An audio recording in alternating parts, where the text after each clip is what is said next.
Hi, I'm Patrick Giguere with Cosmic Alchemist Astrology, and welcome to July 2022. So this is my monthly video. This is the astrological forecast and analysis for the month. So I talk about what we expect to see in the coming month, and I give some insights into why it's all happening.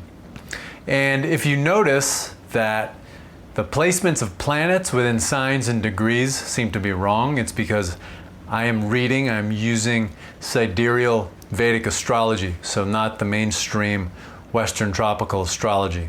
So it's wrong on purpose because I'm using a different zodiac. There's about 2/3 of a sign difference. It's about 23 degrees. And a quick thank you to everybody who watches these videos, who likes, subscribes, shares, comments. It's very helpful to the channel. I find it very encouraging. So I appreciate you. Thank you. And if you have not yet become a subscriber, I encourage you to do so.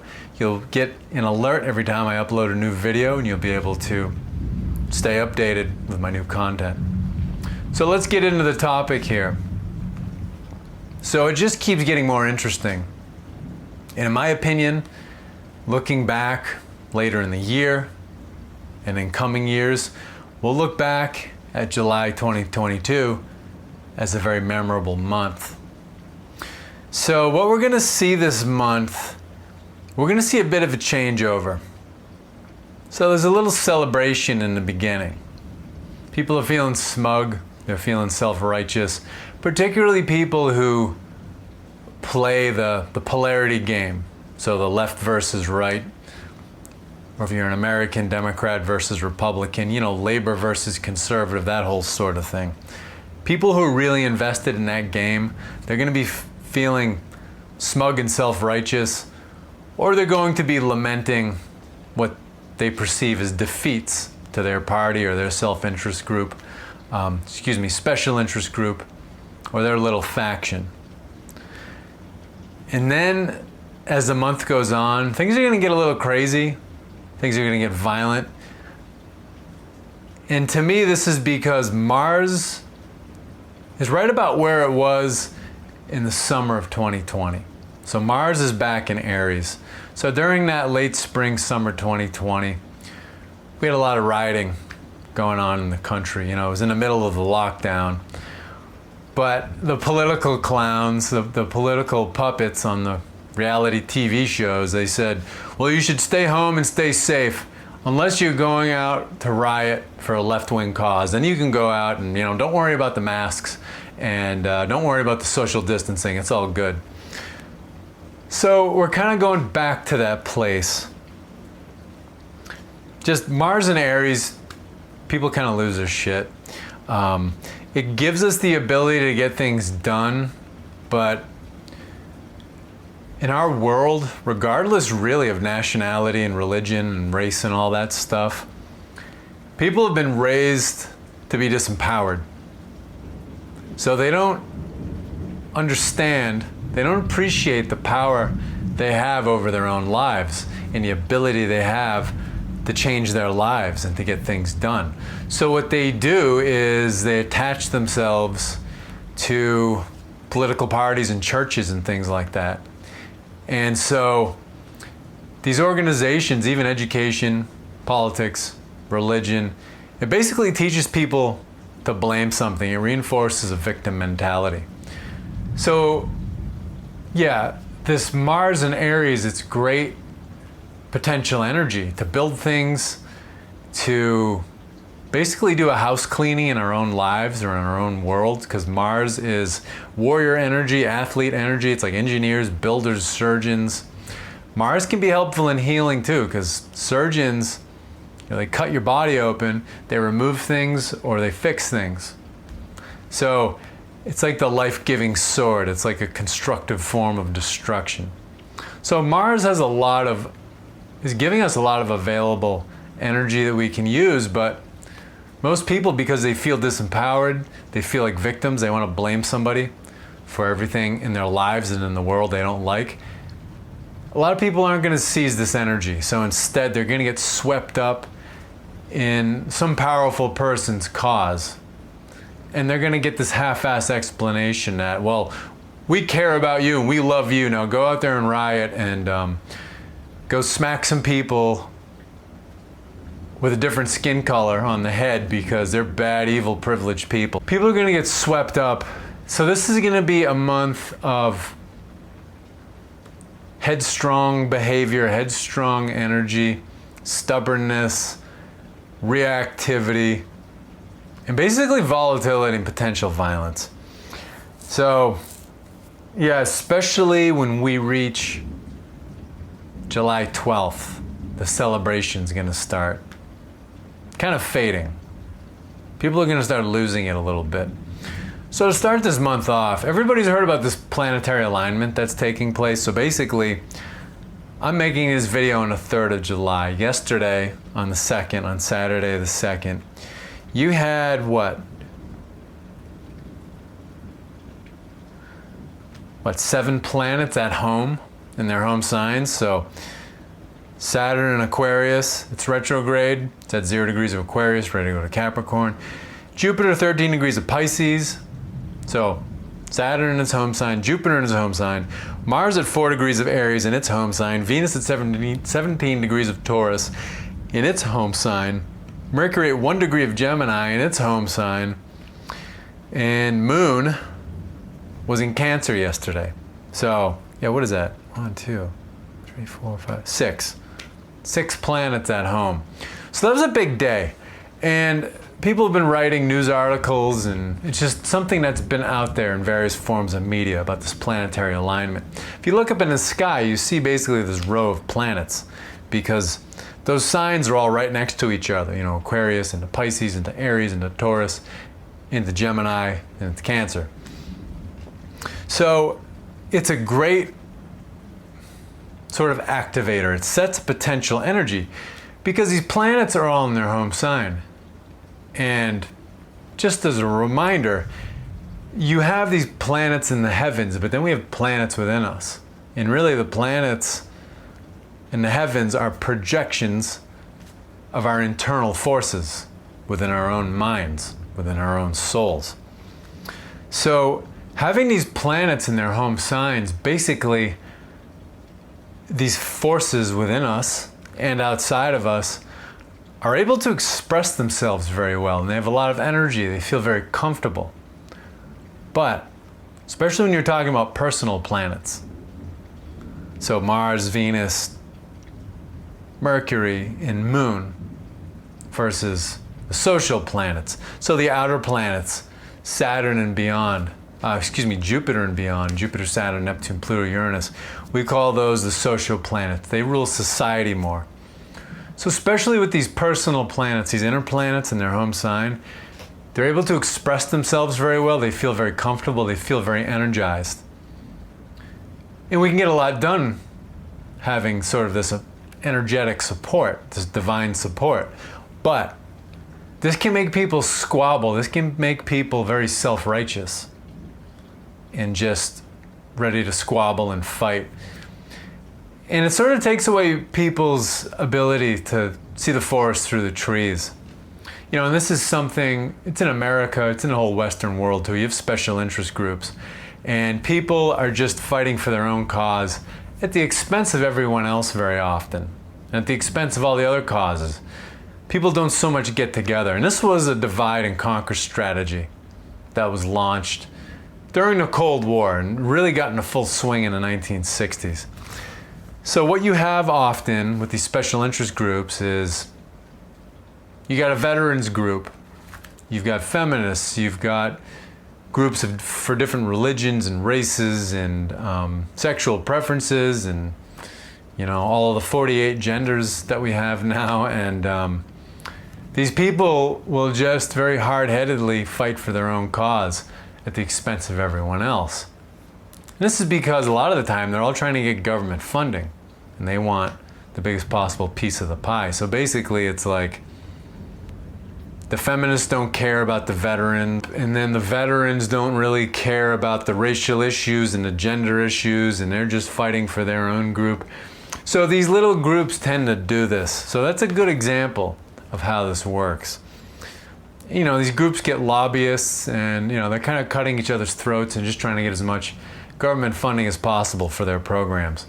So having all these planets at home, these 6 planets at home, it sets up that kind of energy, that kind of cutthroat, competitive, blindly competitive energy.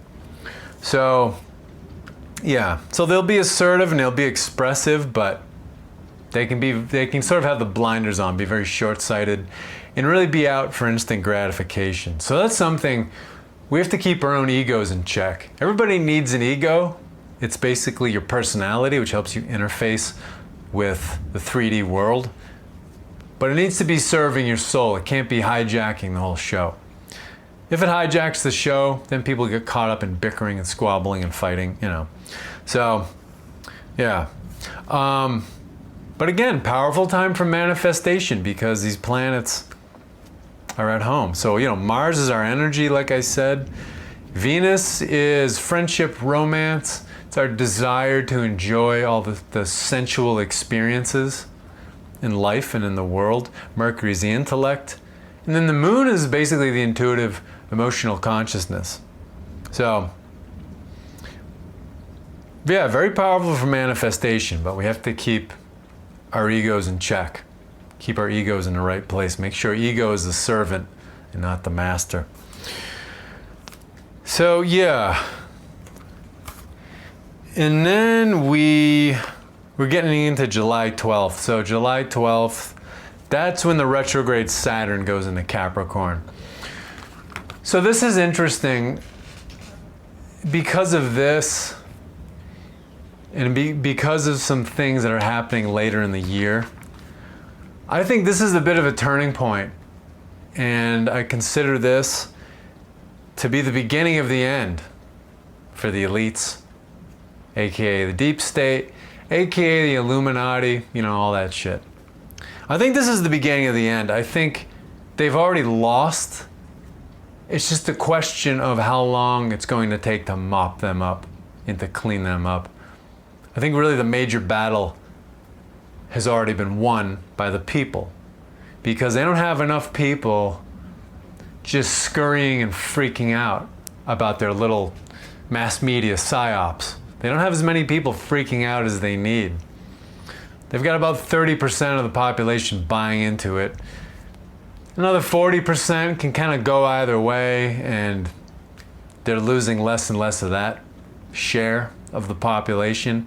Then there's another 30% of the population that doesn't believe a fucking word that they say. So these people are screwed, they're scared, they're desperate. They look all powerful right now. They look like they're gonna take our lives over, and you know, some people say, oh, they're gonna kill us all in FEMA camps. And some people say, oh, they're gonna poison us or biological warfare us to death or start a nuclear war. They don't have many options left, and they're pretty fucked, and they're trying to not get dragged to the guillotine by just, you know, regular people like us who are just trying to make a living and mind our own business. So this is what narcissists do. Narcissists posture, and they make themselves seem perfect and prestigious and invincible, but they're totally full of shit, and they're actually scared and highly insecure. So the people running this world are scared and highly insecure. Unfortunately, we don't exactly know who is running this world because they're smart enough to put front men out there. You get the political clowns that have no power, people in government. Then you get the Bill Gateses running the NGOs and the George Soroses and Klaus Schwab and, you know, Henry Kissingers and fuckers like that. So, yeah. We don't know exactly who is behind it. We have some circumstantial evidence, and we can kind of guess who it is, but that's yet to be determined. But yes, those people are highly insecure, highly scared, and just very narcissistic, and you know, you can make the argument evil. I don't quite believe that they're evil. I think what we call evil, it's being outside of unity consciousness. When you're within unity consciousness, you're aware that everything you do affects everyone else, and everybody is connected, and everybody affects everybody, and you affect your physical environment. they're outside of that, and they're just out for themselves, and they're really out for instant gratification. So because they're not in unity consciousness, they're very scared and they're very desperate all the time.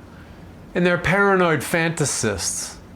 And they have people that they outsource a lot of their problem solving to, like CIA, which is a bunch of paranoid fantasists. They just sit around thinking about the worst possible thing that could happen to their masters, whose boots that they lick for a living.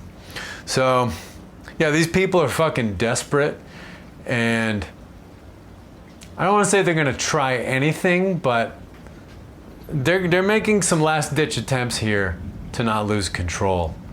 So, yeah, this Saturn in Capricorn. So on July 12th, Saturn retrogrades from Aquarius to Capricorn. So Aquarius and Capricorn are both Saturn's home signs. Aquarius is the yin sign, Capricorn is the yang sign. So Capricorn is the one where Saturn's more dynamic and kind of has a farther reach, you might say. So Capricorn is a sign of government, hierarchy, authority, all that stuff. Institutions, even, you know, finance and banking are rolled into this. So the legal system. So with Saturn going retrograde here in its home sign Capricorn, this is basically Saturn doing a big cleanup within officialdom, within government, within all institutions in the world. So, but since it's coming from Aquarius, it's basically bringing the people's indignation and bringing the will of the people to bear against government and all institutions. Last couple Saturn retrogrades we had were all within Capricorn. So it was basically government, officialdom, and all the world's institutions policing themselves. And they love to throw out this word transparency to make it look like they're being truthful. So it was the fox watching, it was fox guarding the chicken house, was sort of the dynamic of it. But having Saturn go from Aquarius back to Capricorn, it's a whole different dynamic. And this is going to help wake the people up. So this is going to start uncovering big scandals and big problems. Huge scandals, government, banking, business leadership, authority, all types of hierarchies. Now, like I'm always saying, you're not going to get the indisputable proof that we're always looking for. You know, you're not going to have the headlines that the whole world believes. You know, you're not going to have the headlines of like, Germany surrenders to allies, Japan surrenders to the allies. It's not going to be like 75 years ago where these headlines hit and the whole world goes with them. Because again, you've got 30 people, you've got 30% of the people who believe whatever the hell mainstream media says. And then you've got 40% of people in the middle who can't make heads or tails out of anything. And at this point, they're very defeated and demoralized and apathetic, especially after the whole pandemic and having the economy shut down and all the inflation with the economy so fucked up. People just want to be left alone and do a little shopping, and they don't really want to think about anything or do much. So it's tricky. But like I was saying, July 12th, this is where the window starts cracking and we start to see some daylight. And the seeds are planted for some big changes. This stuff's gonna take years. It's really gonna take about 30 years to fully fix the world economy. Not so long, well, yeah, about the same amount of time to fix government. It's gonna be a while. Because basically Saturn and Pluto have to meet up and again. That's gonna be in Aquarius. Pluto doesn't get to Aquarius for another, 17 years or something like that? So it's gonna be a while. So, well, I think about that now, because Saturn's gonna take 30 years, because after this retrograde, it goes back to Aquarius. It's gotta go around again. Yeah, so they don't meet up for another, 30 years. So it's gonna take a while. Okay, but kind of a little sneak preview here. while this Saturn is in Capricorn. So basically the time frame for this retrograde, let's see, I got my retrogrades written down. So the Saturn retrograde started June 4th. It continues till October 23rd. And then Saturn stays in Capricorn after it goes direct in October. Stays in Capricorn because it's got to cover all the shadow degrees where it retrograded. It's going to stay in Capricorn until January 17th. So a lot's going to happen while Saturn is in Capricorn, basically fixing and cleaning up government and all institutions of officialdom.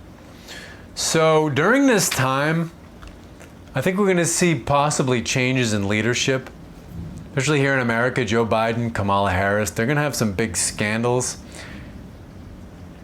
And around October 30th, shortly thereafter, they're going to experience some huge setbacks. I'm particularly seeing Kamala Harris being very angry, but almost kind of paralyzed. And then Xi Jinping, you know, arguably one of their overlords, he's the dictator who rules China. He's going to be infuriated about something too. He's going to have major setbacks. I don't think he's going to have his downfall, but I think the Biden-Harris downfall is coming somehow. I'm going to do a more detailed video about that. But that's going to be interesting.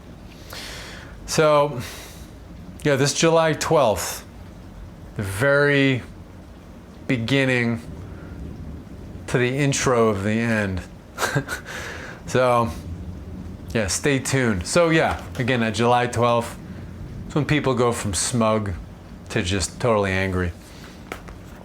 And Deep State is really good at redirecting anger. So people are going to be angry at the government, but they've got a bunch of NGOs on cue, you know, like Antifa, BLM, who basically work with the intelligence community to redirect people's anger towards a target of blame. So yeah, we're going to see some similar rioting to, you know, spring, summer 2020.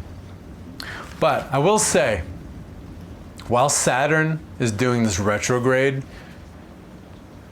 if governments try to impose lockdowns again and mask mandates and all this shit, that's going to speed their demise because people are just sick and tired. So really, no matter what they do, they're pretty screwed. So that's something to look forward to. That's very hopeful.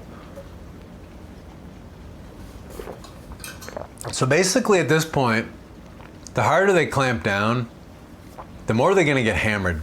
And they're already talking about the shit here in July of 2020. They're already talking about, oh, we might have more travel restrictions because of the variants and more mask mandates, and I don't think they're going to do a full lockdown, but they're going to try to pull some shit.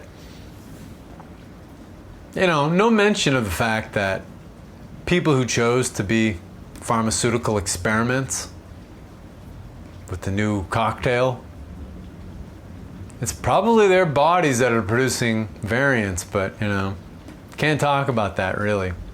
I've probably said too much. Can't talk about that here on YouTube. No one on TV talking about it.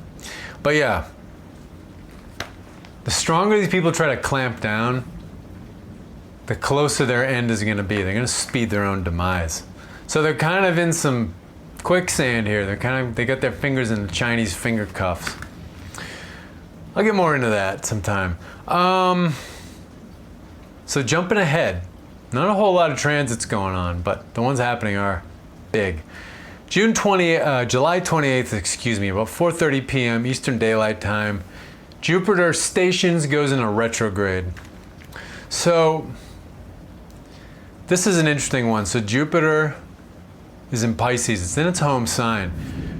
Pisces is all about divinity and spirituality.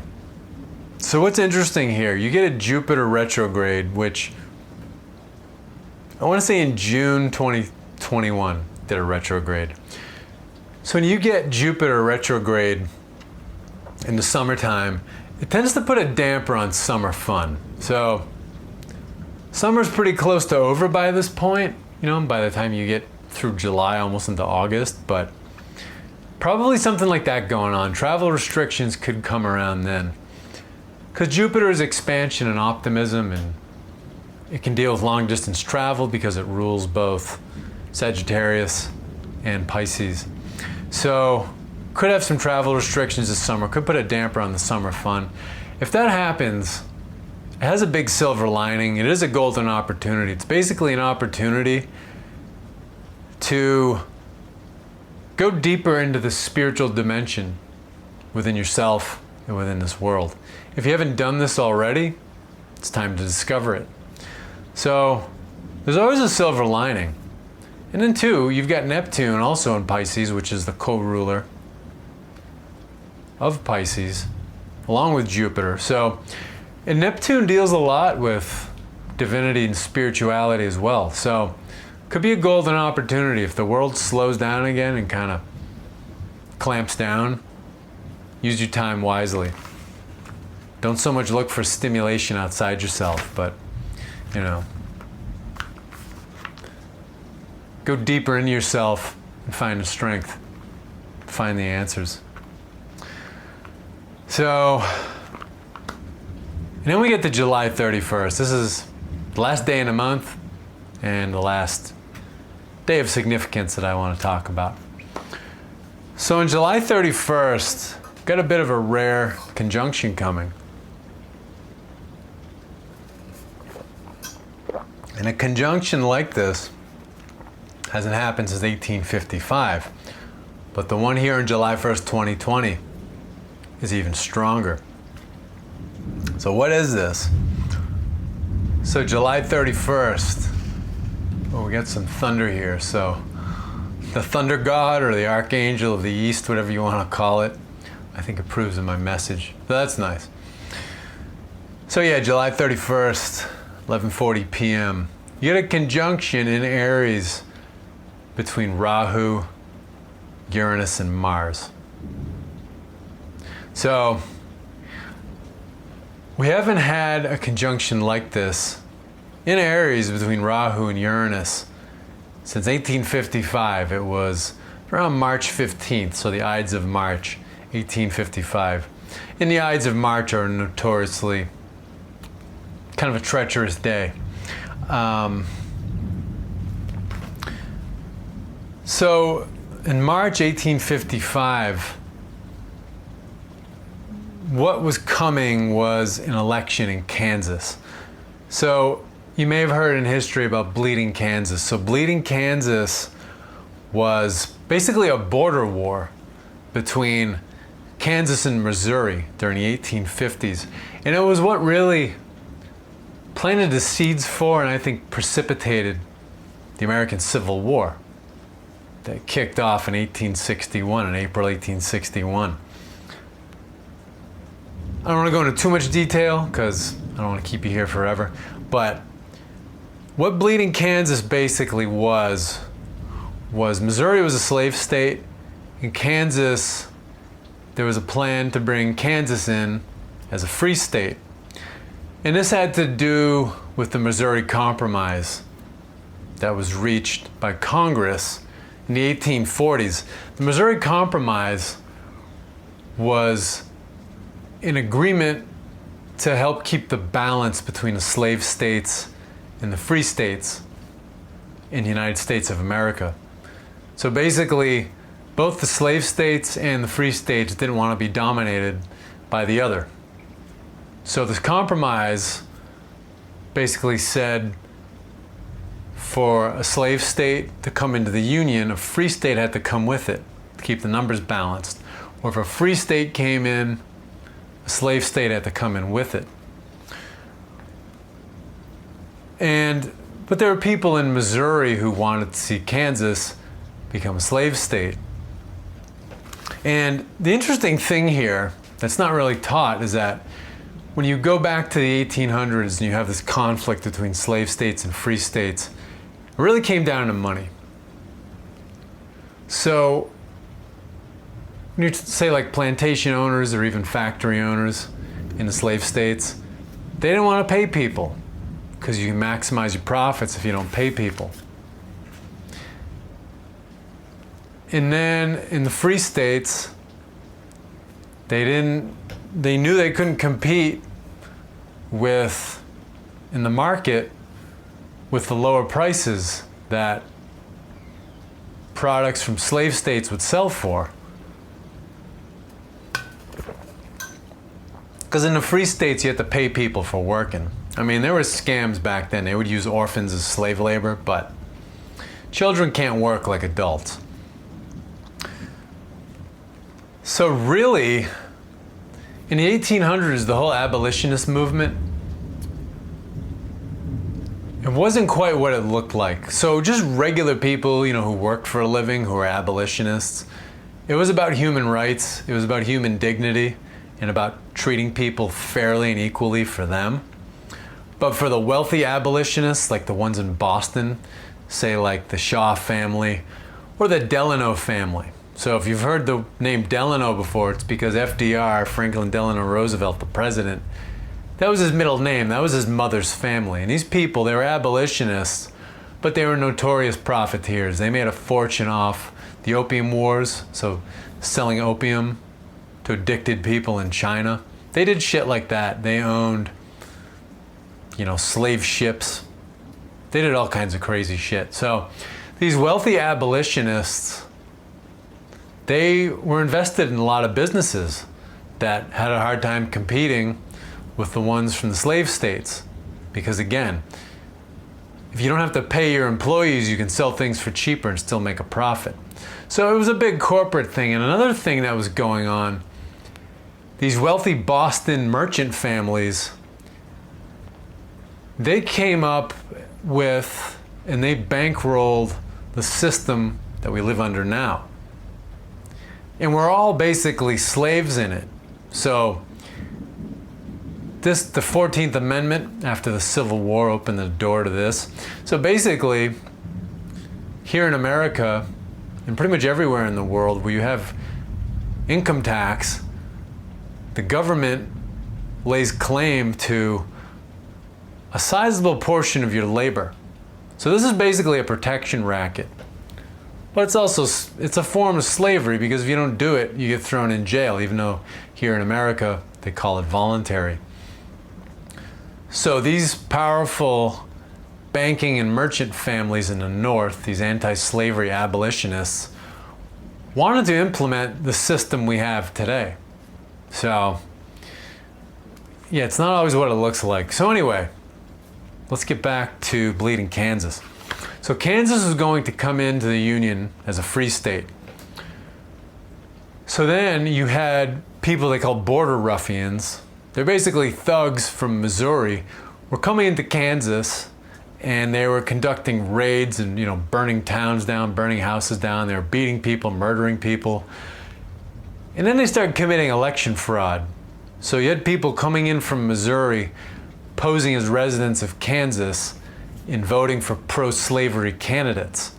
So this started a border war. So then you had the free staters or the free soilers, so the anti-slavery people from Kansas, crossing into Missouri, conducting raids, beating, murdering people, even conducting election fraud over there.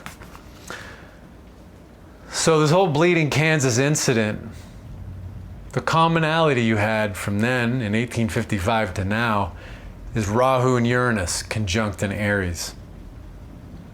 But now in 2022, on July 31st, we've got Mars involved. So that brings in more energy, more volatility, potentially more violence. So this is going to be a bigger deal when we look back. When 2022 is history, it's going to be a bigger deal, I think, than 1855. So let's look at this conjunction. So you've got Aries, the first sign of the zodiac. Aries is the brain. It's what goes on in your head. It's leadership. It's initiative. So then you've got Uranus. Uranus basically shakes up stagnation. Uranus helps us to change our views, to change our worldview when we get stagnant and complacent and self-righteous. So Uranus causes very shocking, sudden, out of the blue things to happen. It's conjunct with Rahu. Rahu is a north node of the moon, aka the dragon's head. So Rahu is basically It's the karma of what we want to take in, of what we want to acquire, of what we want to do. In a birth chart, Rahu is all about what you came into this incarnation to do with your life, what will give you the greatest fulfillment. So Rahu expands whatever planet's conjunct with it. It expands the energy of the sign that it's in. And Rahu is the trickster of the Vedic pantheon of gods and goddesses. Rahu, Loki, Lucifer, they're all analogs for one another. It's like all the same being. So what these tricksters do is they catalyze evolution.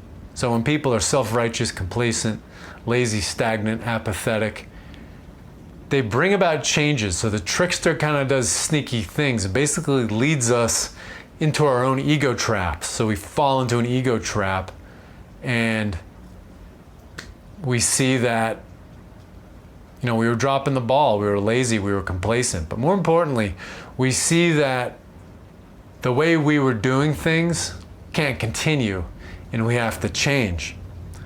So Uranus is very much like this too. Then when you add Mars in there, it adds to the impulsiveness, the volatility, potentially adding more violence in. So this is going to mean a lot of things depending on, where we are in the world. But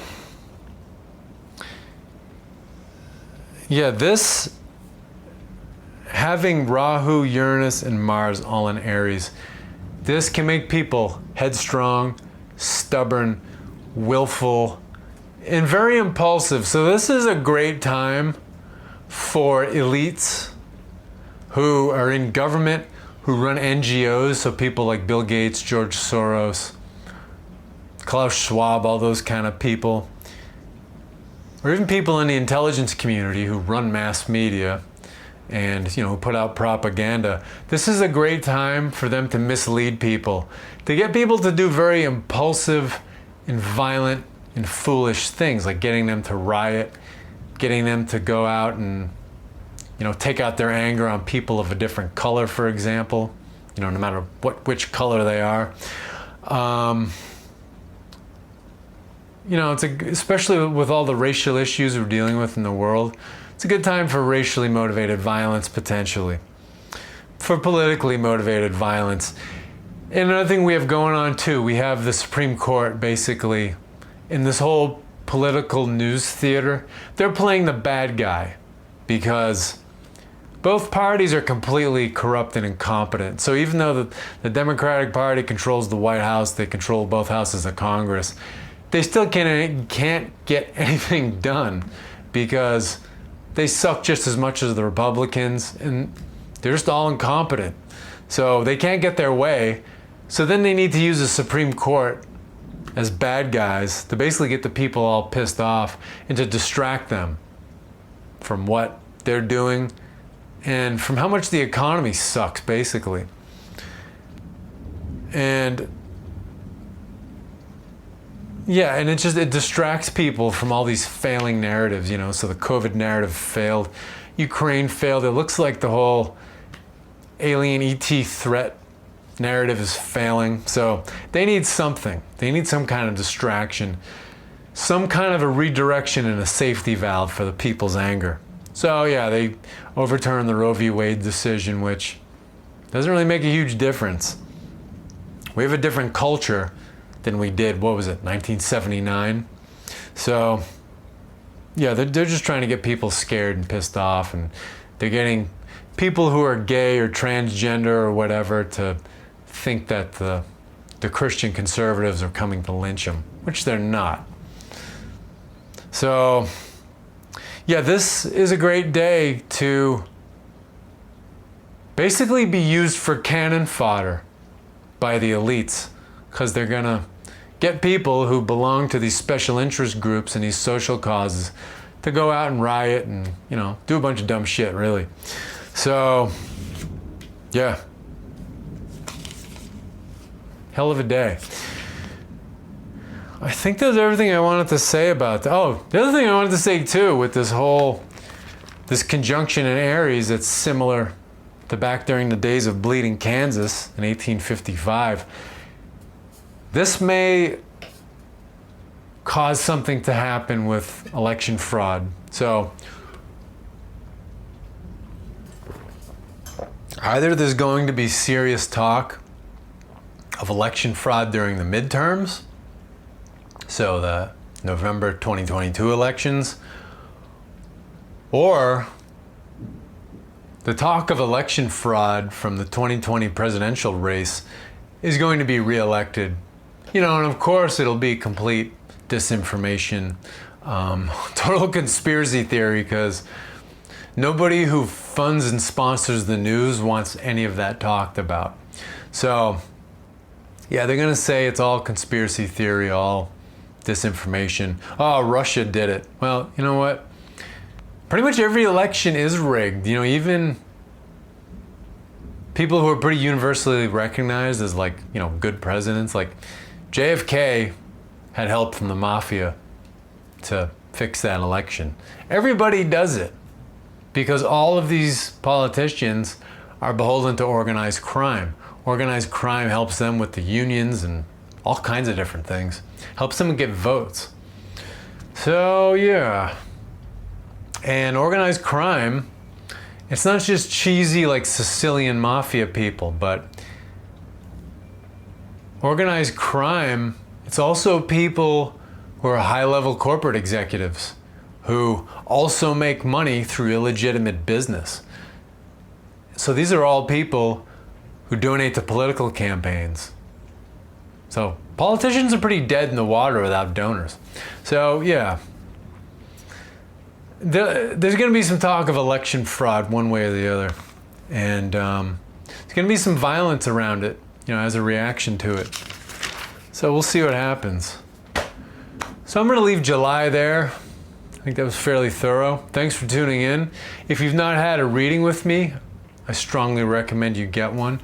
I offer Vedic astrology readings, rune readings, and I Ching readings. All a great way to step back, look at the challenges in your life, and basically make a mind map and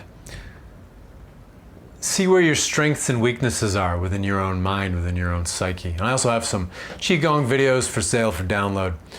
So thanks very much for tuning in. I appreciate it, and you'll be seeing more of me. Have a nice one.